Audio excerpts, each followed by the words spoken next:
Amen. So mga kapatid, for this week, mag-start ulit tayo ng ating bagong Morning Revival Preview. So ang title ng Morning Revival Preview for this week ay The Kingdom and the Church. So bago na ito. So umpisa ulit tayo. So ang schedule natin ay week 3, Monday, day 1. Amen. So pupunta na ako sa mga Bible verses natin. Sa mga Bible verses natin ngayon, dito sa day 1, week 3, day 1, Daniel 2:35, John 3:29 to 30. Yan. The mountain that struck the image became a great mountain and filled the whole earth. Amen. So anong nakikita natin dito? Binanggit niya yung bato. At yung great image dito, ay kanyang binangga, pinukpok, struck, pinukpok. Pagkatapos yung stone dito ay naging isang malaking bundok at pinuno niya ang buong sangkalupaan. So ito ay isang paglalarawan. Yung bato rito si Kristo. Nasa kanyang pagbalik, siya ay katulad ng isang malaking bundok na pupuno sa sangkalupaan.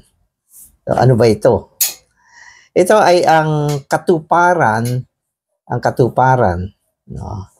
na kung saan sinasabi ng Biblia, isang araw, ang buong sangkalupaan ay magiging kaharian ng Diyos. So, pinuno niya yung buong sangkalupaan ng kaharian ng Diyos. Dumating na. Ibig sabihin, dumating na yung kaharian ng Diyos dito sa lupa. At wala na mga gobyerno, wala na mga paghahari, wala na lahat, malinis na. At may isa lamang kaharian na iiral, at yan ay ang kaharian ng Diyos o ang kaharian ni Kristo. Kaya sa Revelation, mababasa nyo di ba? Ang kaharian ng sanlibutan ay magiging ang kaharian ni Kristo. At noon namang tinuruan ng Panginoon na manalangin ng kanyang mga disipulo, isa sa item dyan ay ang dumating nawa ang iyong kaharian dito sa lupa. At itong propesiya sa aklat ng Daniel ay ang pagsasalarawan ng katuparan ng pagdating ng kaharian dito sa lupa. John 3:29 to 30. He who has the bride is the bridegroom. He must increase, but I must decrease. Ano naman ito? Yung bride, ang kasintahan, at si Kristo, ang kasintahang lalaki. At dito binabanggit ang paglawak, ang paglaki ng kasintahang babae. Ano ba yan? Sino ba yung kasintahang babae? Yan naman yung eklesiya. So kanina pinag-uusapan natin, binabanggit natin yung kaharian. Dito naman, binabanggit naman ang paglawak ng kasintahang babae na walang iba kundi ang eklesiya. So ang eklesiya, lalawak siya. Pwede natin sabihin, sa isang pagkakataon, pupunuin din niya ang buong sangkalupaan. Amen. So, yung mga pagsasalarawan kasi ng mga spiritual na bagay, nangangailangan ng mga physical na bagay para mas maintindihan natin. Amen. So, in Daniel 2:35b, the increase of the stone into a great mountain signifies the increase of Christ. The fact that Christ can increase is clearly revealed in John 3, referring to Christ. Verse 30 says, He must increase. Yan. Amen. So, binabanggit din sa atin dito, He must increase. He, si Kristo. The increase in this verse is the bride spoken of in verse 29. He who has the bride is the bridegroom. Amen. So, anong sinasabi rito? Okay, so inulit yung paglawak ni Kristo bilang bundok. Amen. Pinakikita sa atin na yung konsepto na si Kristo ay lumalawak ay biblical. biblical siya. So, hindi ito mga salitang binabanggit lang natin, lalo na tayong mga nasa recovery. Binabanggit natin yung binhi, no, lalaki, lalawak, no, at dito diretso yung sinasabi natin na si Kristo ay mapapalawak. Ito ay mga konsepto ng paglalarawan na pinapakita sa atin sa Biblia. Kaya sila sabi rito, siya ay lalaki, lalawak. Verse 30. No? Ang sabi rito, he. Pero ang totoo, ang paglawak dito ay tumutukoy doon sa bride. Doon sa verse 29. At yung bride ay yung bridegroom din. Yung bride at bridegroom, iisa lang naman yan eh. Di ba? Parang mag-asawa, sabi natin, iisa lang yan. Parang si Adan at si Eve. No, isa lang naman ang nilikha ng Diyos, si Adan lang eh. Hindi naman niya nilikha si Eve. Si Adan ay si Eve nang galing kay Adan. Kaya si Eve ay ang pagpapalaki ni Adan. Isa lang yan. Amen. Christ therefore has an increase, and this increase is his bride. Just as Eve was the increase of Adam, the bride is the increase of Christ as the bridegroom. So yun yung binanggit ko. No, na ang kasintahang babae ay ang pagpapalawak ng kasintahang lalaki. At ang pinakamagandang ehemplo o pagsasalarawan ay si Adan at si Eva. Ang una nila lang ng Diyos, si Adan, isa lang siya. Di ba? Nag-iisa lang siya. Pero kalaunan, mula kay Adan, tinayo niya si Eva. Kinuha niya mula kay Adan. At si Eva, na sumasagisag sa kasintahang babae, ay naging kahayagan at pagpaparami ni Adan. So, ganun. Amen. Okay, the church today is Christ increase in life. So, tandaan nyo itong point na to. The church today is Christ increase in life. Ano ang Ecclesia? Ito ay ang pagpapalaki ni Kristo sa buhay. Sa pamamagitan ng buhay, nagkaroon ng pagpapalaki. At yan ay walang iba kundi ang Ecclesia. But the eternal kingdom of God is Christ's increase in administration. So, madalas sinasabi natin, ang Ecclesia, okay, at ang kaharian ay identified. Pero meron din silang kanya-kanyang specialty. Halimbawa, ang Ecclesia, ito ay mula sa buhay. Kaya ito ay ang pagpapalawak ng buhay ni Kristo. So, yan ang Ecclesia.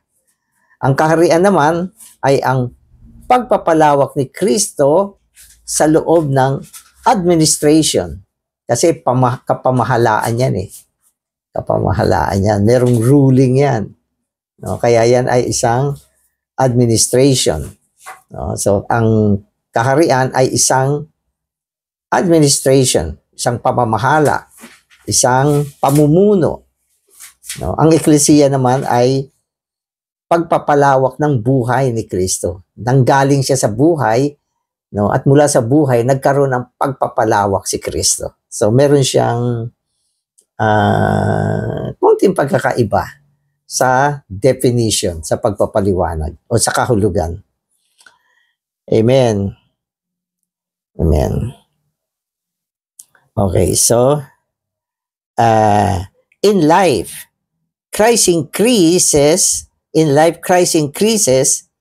to become the church.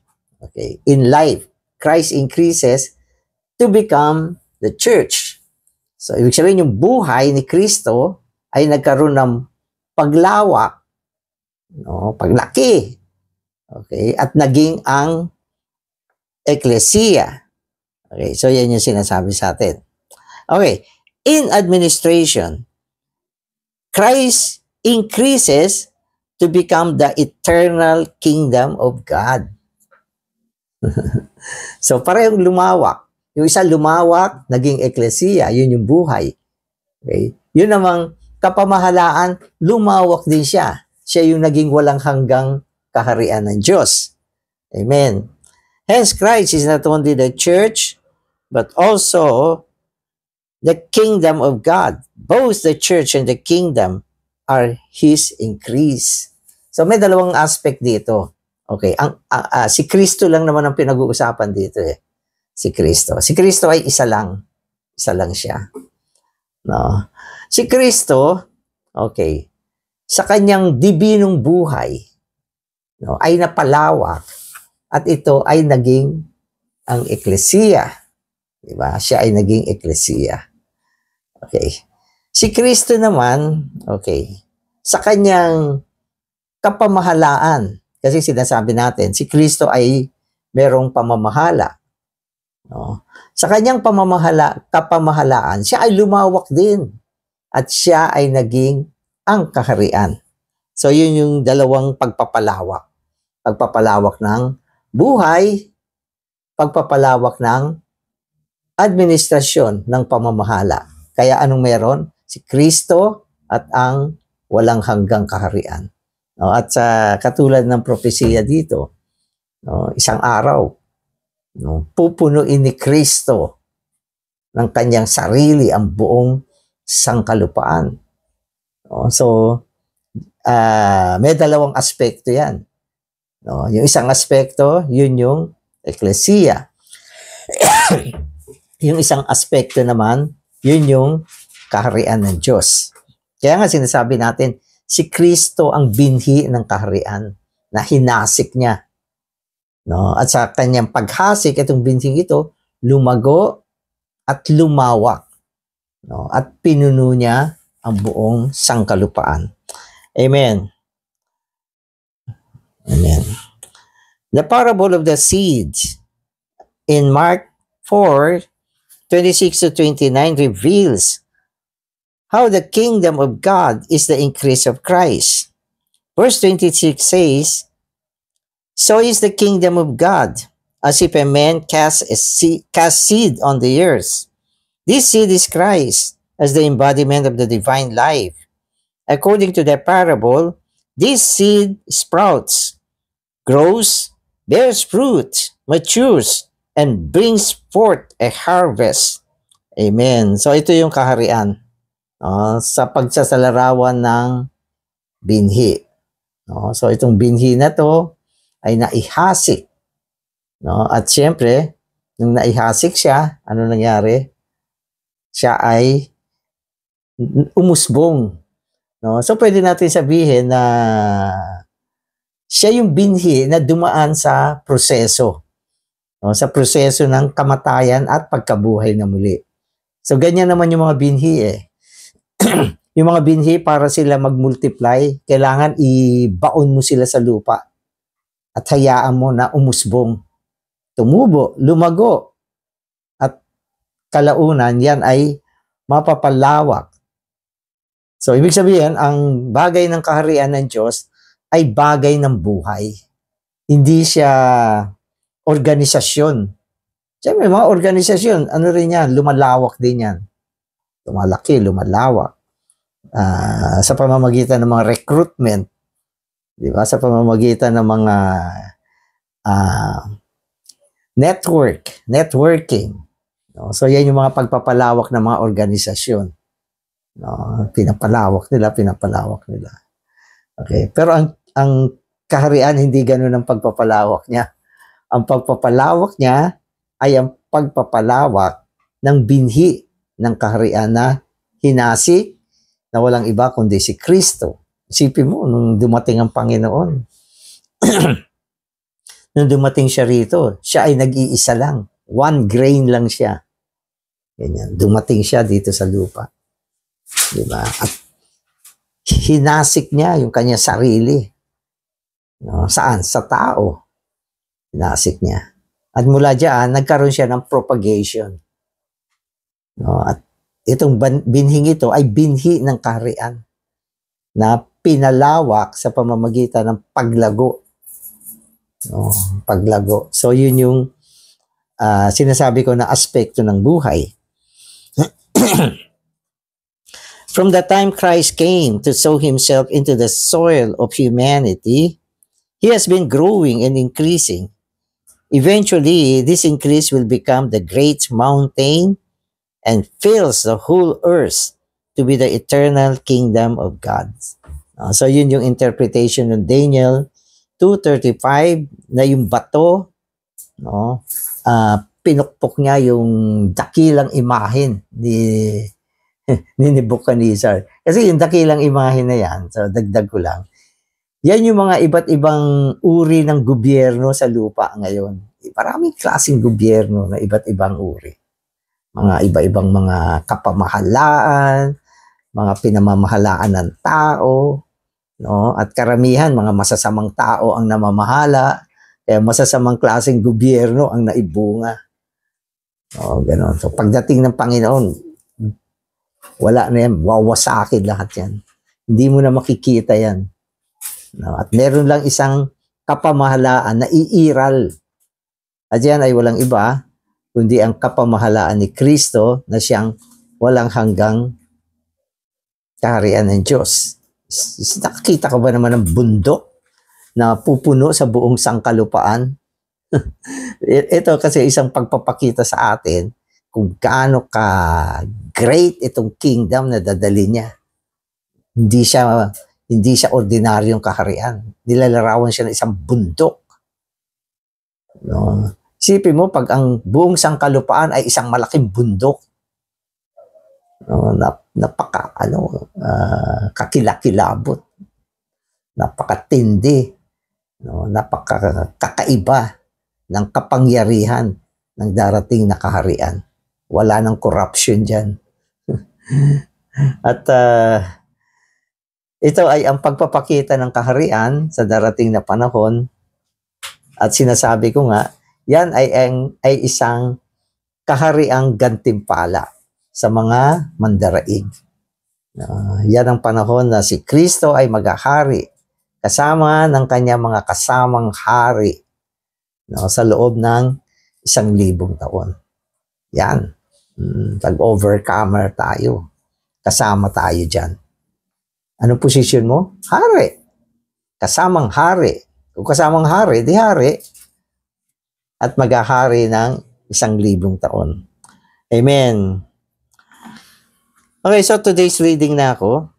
We should repent not merely to obtain pardon, not merely to obtain peace, not merely to obtain life, but because there is a heavenly kingdom that requires our repentance. We must repent in order to become partakers in this kingdom. Amen. No, ang gospel, sabi niya, repent for the kingdom of the heavens has drawn near. Kaya ang repentance, hindi lang magre-repent ang tao dahil siya ay makasalanan o magsisi siya ay isang masama. O, hindi lang siya magre-repent para madala siya sa kapayapaan. Kasi ang ebanghelyo ay kapayapaan din. O madala siya sa buhay. Ang ebanghelyo ay buhay. No? At ang ebanghelyo, no, ay biyaya. Hindi lang para madala siya sa biyaya. Kundi para siya ay makibahagi sa kaharian. Kaya diretso nung binanggit ang repentance, binanggit agad yung gospel, yung kingdom. No, ang gospel ay mabuting balita. No, ito ay salita ng kaligtasan. Pero mapapansin nyo, nung unang binanggit ang ebanghelyo, sabi niya, ang pagsisisi ay para sa kaharian.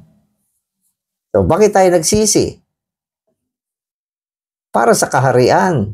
Upang tayo ay makibahagi sa kaharian. So, yun yung pinaka-main goal. Ang ibig sabihin nito, ito yung pinaka-main goal, pinaka-layunin ng ating pagsisisi. No, hindi tayo nagsisisi dahil masama tayo. Pwede, kasama na yan. Pero hindi yan yung pinaka-dahilan ng pagsisisi.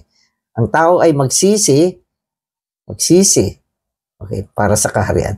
Ngayon yung pagsisisi, madalas sinasabi natin, yan ay isang pagpihit. It's a turn. Repentance is a turn.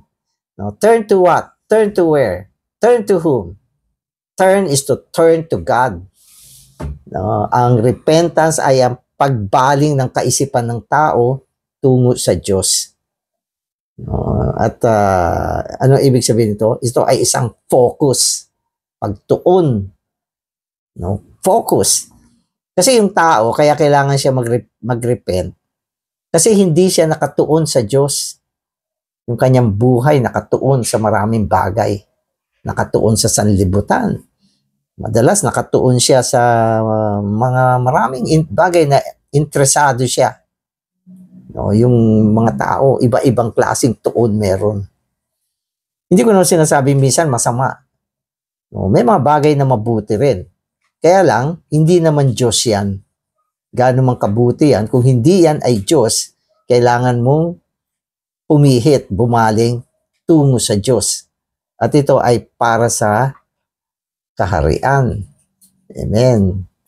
Pwede ko sabihin ang repentance natin tuloy-tuloy tuloy-tuloy. Kasi nalilihis tayo Di ba? Nalilihis tayo mula sa Diyos.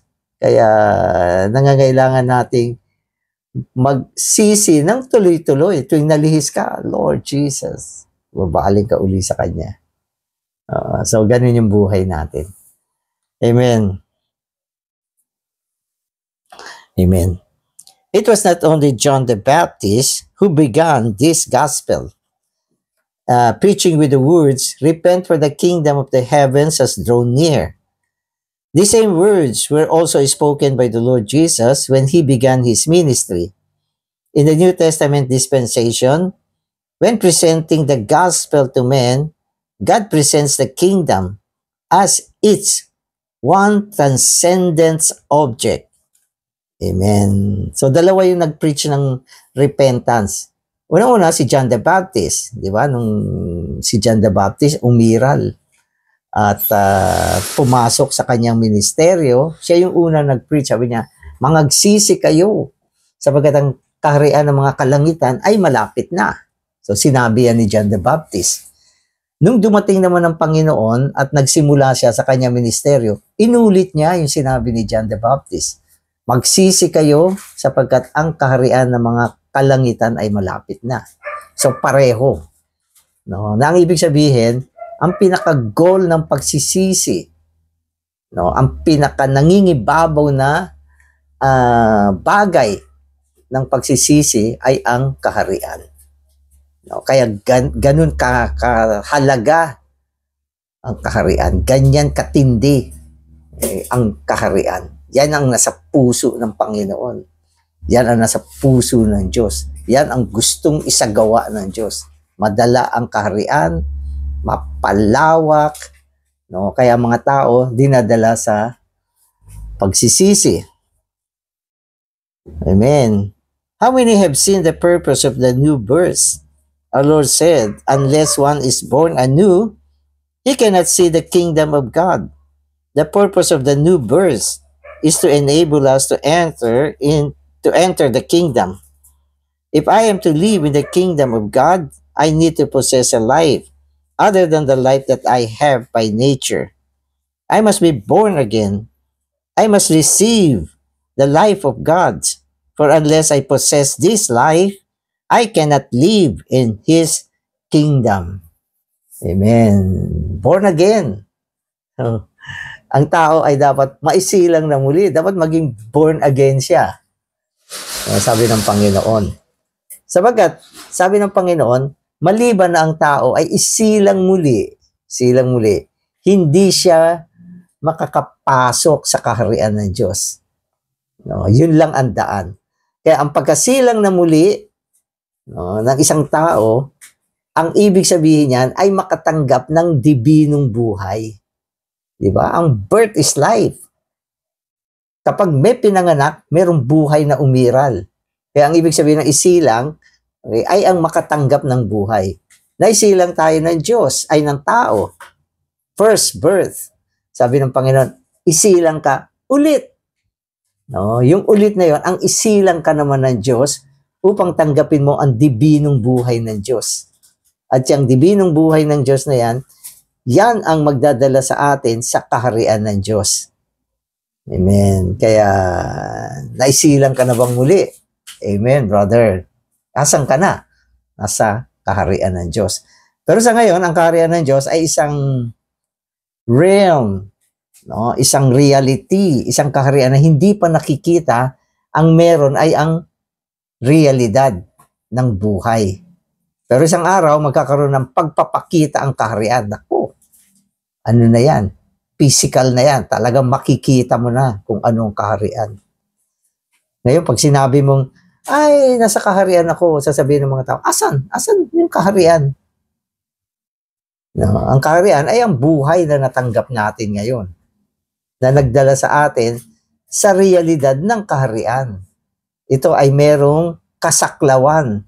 At ang kasaklawan niya ay ang pamamahala ng buhay na meron ngayon. Paano mo napasukan yan? Naisilang tayong muli. Naisagawa natin kung ano yung sinabi ng Panginoon sa John 3.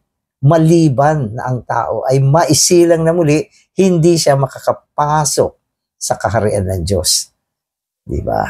Kaya, salamat sa Panginoon sa buhay na binigay sa atin. Amen. Amen. The gospel always has the kingdom of God in view. It is therefore called the gospel of the kingdom. But what is the kingdom?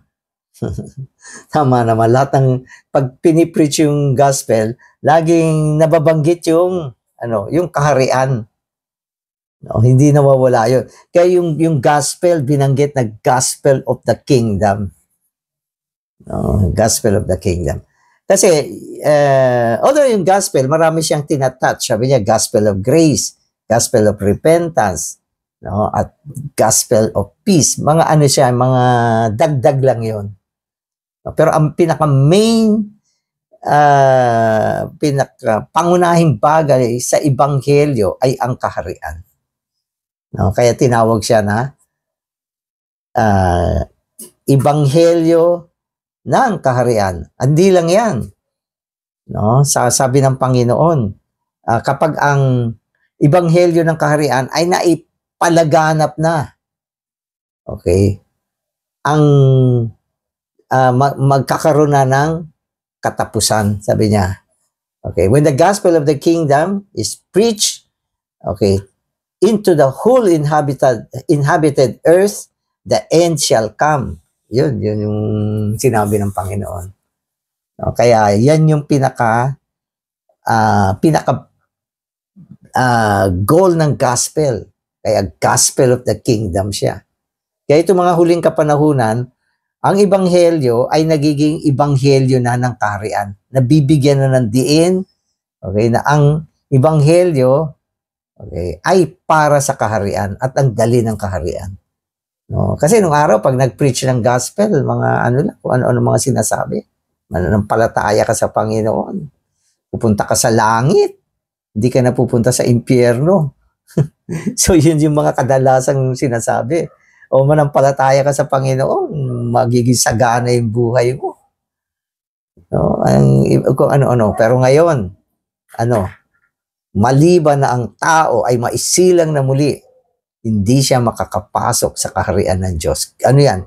Yan ay gospel of the kingdom. Kaya yung gospel of the kingdom, nung i-preach ng Panginoon, ay nung mag-preach ng gospel ng Panginoon, diretso yung preaching niya, gospel of the kingdom. Repent, for the kingdom of the heavens has drawn near. No, ano pa? Kailangan nyo maisilang na muli para kayo ay makakita ng kaharian ng Diyos. Makapasok sa kaharian ng Diyos. Maliban dito, wala nang ibang daan. So, di ba? Tama naman yung sinasabi rito. Tuwing ipipreach ang gospel, okay, nandiyan dyan yung pananaw tungkol sa kaharian. Hindi mawawala yan. Amen. Amen. So the kingdom of God is the life of God. But the church is not the life, nor is the life of the church. The church is the product of life. The divine life is the kingdom. And this life produces the church. So ito yung mga eksaktong pagsasalita dapat. Sabi niya, yung kaharian ng Diyos, okay, ay ang buhay ng Diyos. Okay. So yun yung kaharian ng Diyos. Ang eklesiya ay hindi ang buhay. Okay. O ang buhay ang eklesiya. Hindi. Ang eklesiya ay bunga ng buhay. Bunga ng buhay. Na ibig sabihin, nung ang buhay ay nadala, ang naging bunga niya ay ang eklesiya. Naibunga siya ng buhay. Pero ang kaharian ay bunga ng buhay. Kasi ito ay ang binhi ng buhay. No, na siyang naging kaharian. Okay. So the New Testament concept is that the gospel brings in the kingdom. The gospel brings in the kingdom of God, and the gospel also brings forth the church of God. This is why the gospel is called the gospel of the kingdom. Amen. So, ulitin ko to. Sabi niya, okay, yung concept ng ebanghelyo, the gospel, okay, ang dinala ng ebanghelyo ay yung kaharian. Yung kaharian. Ibig sabihin, dinala ng ebanghelyo yung kaharian. Kaya yung gospel, sabi niya, yung repentance ay upang madala sa kaharian. No? At yung pagkasilang na muli ay para sa kaharian. Ano ba yung maisilang na muli? Yun yung buhay. Okay? Kaya ang kingdom ay buhay. Buhay. Ngayon, okay. Ito namang gospel, okay. Okay. Yung gospel na nagdala sa eklesiya, okay, ay dinala rin niya ang eklesiya. Kasi may buhay dun eh. Ibig sabihin, ang unang aspect niya ay ang kaharian muna, okay, na naibunga sa pamamagitan ng buhay at mula sa kaharian, naibunga niya ang eklesiya. So yun yung napaka-close kasi ng ng definition eh. No, kung tutuusin, ang source nila ay parehong buhay eh. 'Di ba? Ang eklesiya ay nanggaling sa buhay. Okay? Ang kaharian naman, okay, ay naihasik sa pamamagitan ng buhay. Napaka-close ng kanilang definition. So yung kingdom at yung church napaka-close.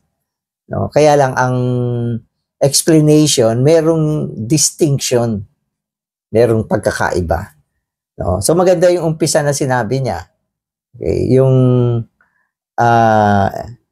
kaharian ay isang kapamahalaan. At ang kapamahalaan galing sa buhay yan. No? Galing sa buhay sapagkat yan ay si Kristo rin. At ang eklesiya naman ay bunga ng dibinong buhay.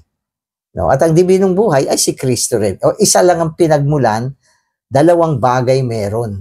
Isang kapamahalaan, okay, at isang resulta ng buhay. Amen. Okay. The gospel of the kingdom brings forth, produces the church.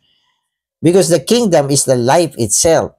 Okay. So ulitin ko to. The gospel of the kingdom brings forth, produces the church because the kingdom is the life itself. So ano nagbunga ng eklesiya? Ang kaharian ng Diyos. Nung naibunga yung kaharian ng Diyos, automatically binunga niya yung eklesiya sapagkat doon sa kaharian ng Diyos, nandun yung buhay na siya nagbunga ng eklesiya. So ganun siya. Amen. The New Testament refers to the preaching of the gospel of peace. This peace produces the church.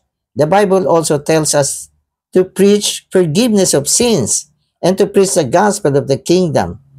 But it never tells us to preach the church because the church is the product of what is preached. So ibig sabihin yung eklesiya, umiral siya nung ang buhay ay naihasik at naging ang kaharian. Naging siya, yung issue no, ng kaharian. Na kung saan ang buhay ay nandun sa kaharian.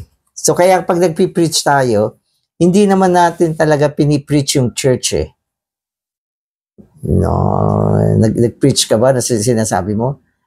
Manampalataya ka sa Panginoon, no, para ikaw ay maging eklesiya. So hindi, manampalataya ka sa Panginoon para makapasok ka sa kaharian. Manampalataya ka sa Panginoon para magkaroon ka ng buhay na walang hanggan.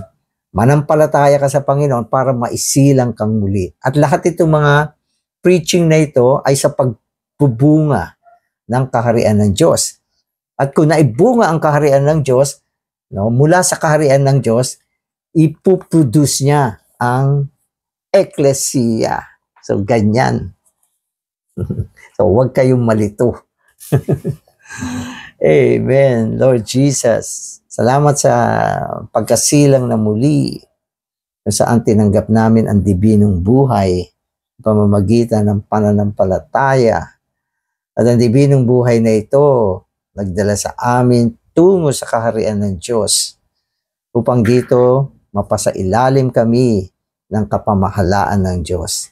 Salamat din, Panginoon, mula sa buhay na naihasik at naging ang kaharian na ibunga ang eklesiya, ang katawan ni Kristo, ang kahayagan ng Diyos. Panginoon, salamat sa mga katotohanan na ito. Amen. Amen.